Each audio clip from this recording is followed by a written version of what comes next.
What if the greatest baseball player on the planet walked into his own team's clubhouse, and broke down in front of everyone? Not with a home run. Not with a strikeout. But with words. Words that no one expected. Words that shocked every single person in that room. Words that even Dave Roberts, the man who trusted Ohtani with everything, could not believe he was hearing.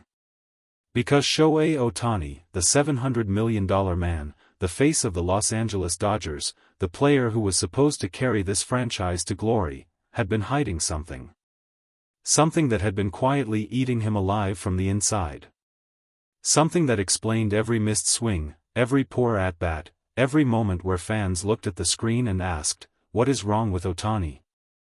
And then, right there, immediately after a painful defeat, in front of his entire team, he finally said it. "I don't want to hide it anymore." The room went completely silent. To understand why that confession hit so hard, you first need to understand what the Dodgers had been watching for weeks. Ohtani was struggling. Not in the way a normal player struggles. Not in a way that could be explained away with statistics or sample sizes or the usual excuses that baseball analysts love to throw around. This was different. This was visible. This was something you could feel just by watching him step into the batter's box. The timing was off. The eyes looked different. The swagger, that quiet, unmistakable confidence that makes Ohtani look like he belongs on a completely different planet from every other player, was gone. Dodgers fans were confused. The media was circling. And inside the clubhouse, teammates were exchanging glances that said what nobody wanted to say out loud. Something is wrong with Shohei. But here is what made this situation so unusual: nobody knew what it was. Not the coaches. Not the training staff. Not even the players closest to him.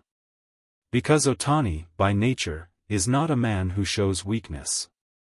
He is not a man who complains. He is not a man who walks into a room and puts his burden on someone else's shoulders. He carries everything himself. He always has. Since his very first days in professional baseball, Ohtani built a wall around his inner world. Precise. Disciplined. Controlled. What you see on the field is the product of thousands of hours of invisible work, diet, sleep, training, mental preparation, all managed with a level of detail that most professional athletes cannot even imagine. So when that product started breaking down in front of 50,000 fans, the question wasn't just what was wrong. The question was, how bad must it be, if even Ohtani can't hide it? It was after a loss. A loss that felt heavier than most. The Dodgers had gone into that game with everything to play for. The pressure was real. The expectations were suffocating. And Ohtani had another night where the bat just didn't do what it was supposed to do. Another night where the numbers told a story that Dodgers fans were growing tired of reading. In the dugout after the final out, the mood was the kind of dark and quiet that only comes after a game where everyone knows they left something on the table. Players peeled off their gear slowly. Nobody was rushing to talk. And then Ohtani spoke. He didn't wait to be asked. He didn't pull a coach aside privately. He stood up, in front of his teammates, in front of the staff, in front of the people who depend on him every single night, and he said the words that nobody saw coming. "I don't want to hide it anymore." And then he told them everything. He talked about the physical issue he had been quietly managing alone, something that had been affecting his mechanics, his timing, his ability to do what he normally makes look effortless. He had been compensating. Game after game, at-bat after at-bat, he had been adjusting and adapting and pushing through, telling nobody, asking for nothing. Because in his mind, that was his job. Stay on the field. Perform. Don't be a burden. But the body has its own truth. And eventually, the body always wins. The teammates who heard him in that moment later described it as one of the most powerful things they had ever witnessed inside a clubhouse. Not because of what he revealed, but because of what it took to reveal it. This was Ohtani being human. Fully, Completely, vulnerably human in a space where players spend most of their careers building armor. The entire Dodgers roster was shocked into silence. But not everyone in that building responded with quiet admiration. Dave Roberts, the Dodgers manager, the man who has guided this franchise through championships and chaos, had a very different first reaction. And he didn't hide it. Sources close to the situation revealed that Roberts, upon learning the full picture of what Ohtani had been hiding and for how long, responded with a frustration that was both completely understandable and deeply human. This liar. Not said with hatred. Not said with malice. But said with the exasperation of a manager who had been watching his best player struggle for weeks, asking questions, running tests, sitting in meetings with trainers and analysts trying to solve a puzzle, while the answer was sitting right in front of him the entire time. Roberts had trusted Ohtani completely. That trust is the foundation of everything the Dodgers built around him. The contract, the two-way role, the marketing, the expectations, all of it rests on an honest relationship between player and manager. And for weeks, without meaning any harm, Ohtani had quietly broken that trust by choosing to suffer alone rather than ask for help. This is the tension at the heart of Ohtani's character that even his greatest admirers sometimes miss. His extraordinary self-discipline, the same quality that makes him the best player in the world, can sometimes become a wall that keeps out the very people trying to help him. The same stubbornness that drives him to eat plain food, wake up at impossible hours, and treat his body like a machine, is the same stubbornness that told him to handle this alone. Roberts understood that. Which is why his frustration wasn't really about Ohtani lying. It was about caring.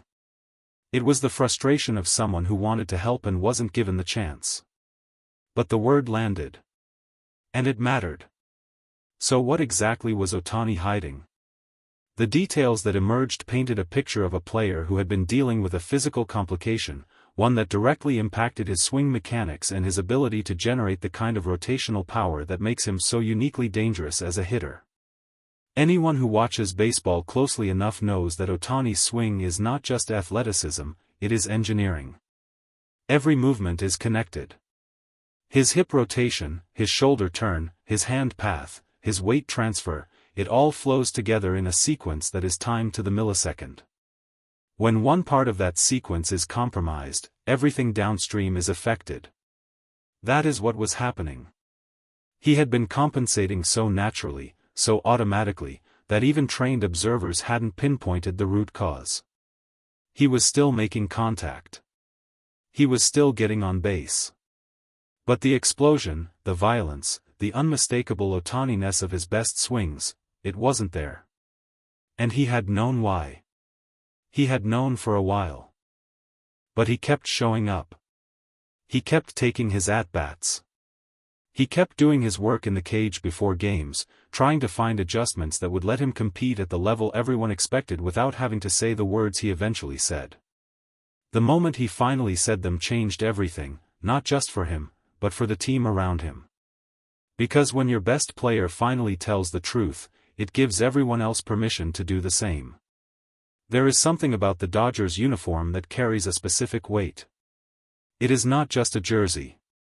It is a statement. It is a declaration that you belong among the best, that you are willing to be measured against the highest possible standard, that you accept the scrutiny and the pressure and the endless public judgment that comes with wearing that particular shade of blue. For Ohtani, putting on that uniform was the culmination of everything. Every bowl of plain rice. Every early morning training session. Every year in Japan proving that he could do things pitchers and hitters were told they could not both do at the same time. Every decision he made to treat his body not as a gift but as a responsibility. He earned that uniform. Nobody handed it to him. And that is precisely why his instinct, when things got hard, was to protect it at all costs. Not by leaving the lineup. Not by making excuses. But by suffering quietly and hoping no one would notice. He was protecting the image of what that uniform is supposed to represent.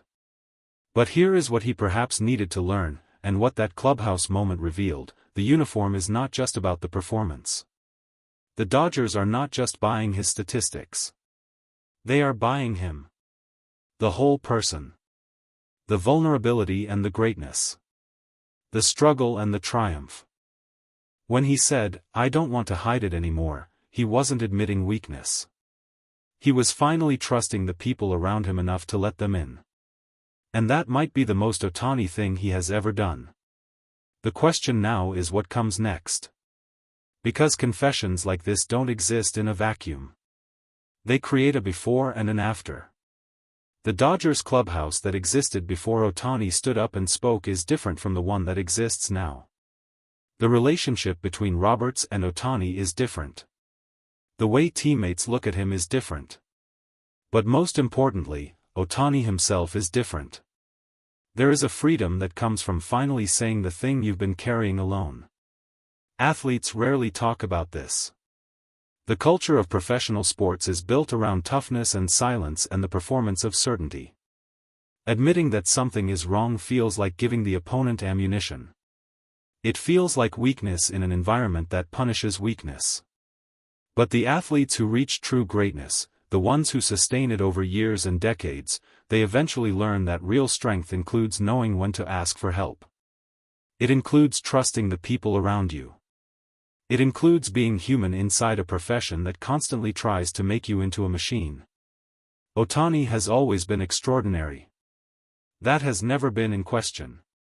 But in that moment, immediately after a defeat, in a quiet and stunned clubhouse, he may have done something even more extraordinary than anything he has ever done on a baseball field. He told the truth. And the Dodgers, and all of us watching, will never see him quite the same way again. The slump. The confession. The shock in that room. Roberts calling him a liar with care in his voice. The uniform and everything it represents. This is not just a story about baseball. This is a story about what it costs to be the best. About the price of carrying everything alone. And about the moment, sometimes only one moment, when even the greatest among us finally puts down the weight. Ohtani is not just a baseball player. He is a mirror. And right now, he is showing us something none of us expected to see.